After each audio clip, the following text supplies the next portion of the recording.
Hello viewers, once again welcome back to our channel CYC.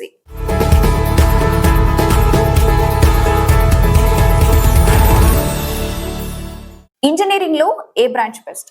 CSC, AI, ECE, mechanical లేకపోతే civil? అసలు వీటిలో ఎట్లా select చేసుకుంటే future అనేది బాగుంటుంది అనేటువంటి విషయం ఈ వీడియోలో మనం క్లియర్ గా చూద్దాం. ఫస్ట్ మనం కంప్యూటర్ సైన్స్ అండ్ స్పెషలైజేషన్స్ గురించి మాట్లాడుకుందాం. సిఎస్సిని అన్ని బ్రాంచెస్ కి మదర్ లాగా అనుకుంటారు.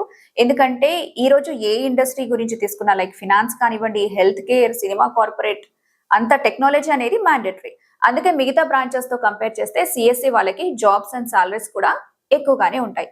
సో సిఎస్సి తో పాటు ఏఐ, ఎంఎల్, డేటా సైన్స్ లేకపోతే సైబర్ సెక్యూరిటీ లాంటి స్పెషలైజేషన్స్ తీసుకుంటే మార్కెట్ లో ఇంకా మంచి డిమాండ్ అనేది పెరుగుతుంది. అయితే ఏఐ, ఎంఎల్ కి heavy maths, statistics and also probability మీద మంచి గ్రిప్ అనేది ఉండాలి. అండ్ డిజిటల్ వరల్డ్ లో ఏఐ యూసేజ్ అనేది చాలా చాలా పెరిగిపోతుంది. సో దాని వల్లే సెక్యూరిటీ థ్రెట్స్ కూడా పెరుగుతున్నాయి. అందుకే సైబర్ సెక్యూరిటీ ప్రొఫెషనల్స్ కి చాలా డిమాండ్ కనిపిస్తుంది మనకి ఈ డేస్ లో.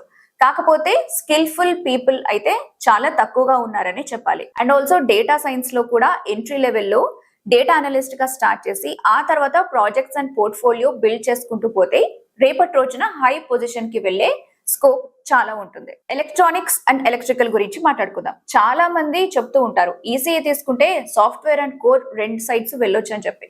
ఓకే, కరెక్ట్ అయి ఉండొచ్చు. కాకపోతే టాప్ కాలేజెస్ లో ఉంటేనే మీకు అడ్వాంటేజ్ అనేది ఉంటుంది.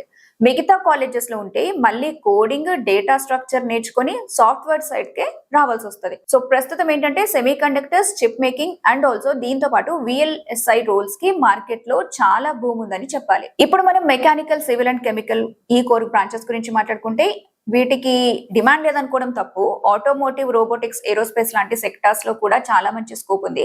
కాకపోతే మన ఇండియాలో ఉన్న ఆ ఓల్డ్ కరికులం ఏదైతే ఉందో దాని వల్ల స్టూడెంట్స్ ఇంకా ఎక్కువగా కష్టపడాల్సి వస్తుంది అనమాట.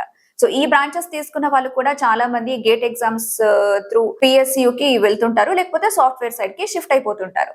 సో ఫైనల్లీ ఏంటంటే కాలేజ్ అండ్ బ్రాంచ్ రియల్ గా మ్యాటర్ అవుతాయా అనేటువంటి డౌట్ ఉండొచ్చు. స్టార్టింగ్ లో ఏ కాలేజ్, ఏ బ్రాంచ్ తీసుకున్నాం అనేది నెట్వర్కింగ్ అండ్ ఇనీషియల్ ఎక్స్పోజర్ వరకు మాత్రమే హెల్ప్ అవుతుంది. కానీ మీరు ఏ కాలేజ్ లో ఉన్నా సరే ప్రతి సెమిస్టర్ లో ఏదో ఒక ప్రాజెక్ట్ ని చేయాల్సి ఉంటుంది.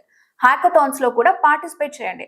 అండ్ మీ స్కిల్స్ ని పర్సనల్ బ్రాండింగ్ చేసుకోవడం చేస్తే టైర్ 1 కాలేజ్ స్టూడెంట్స్ ని కూడా మీరు ఈజీగా వాళ్ళని కంపీట్ అయ్యి రావచ్చు. ఇప్పుడు ఈ వీడియో చూసిన తర్వాత మీకు కొంతవరకు ఏ బ్రాంచ్ తీసుకోవాలి అనేటువంటి ఐడియా వచ్చి ఉంటుంది. కాబట్టి మరి ఈ ఇన్ఫర్మేషన్ నచ్చితే, మీకు యూస్ఫుల్ అవుతుంది అనిపిస్తే తప్పకుండా వీడియోని లైక్ చేయండి. ఇంజనీరింగ్ చేయాలనుకుంటున్న మీ ఫ్రెండ్స్ లేకపోతే మీ ఫ్యామిలీ మెంబర్స్ ఎవరైనా ఉంటే వాళ్ళతో ఈ వీడియోని తప్పకుండా షేర్ చేయండి. ఇలాంటి ఇంట్రెస్టింగ్ వీడియోస్ కోసం మన సివైసీ ఛానల్ ని సబ్స్క్రైబ్ చేసుకోండి.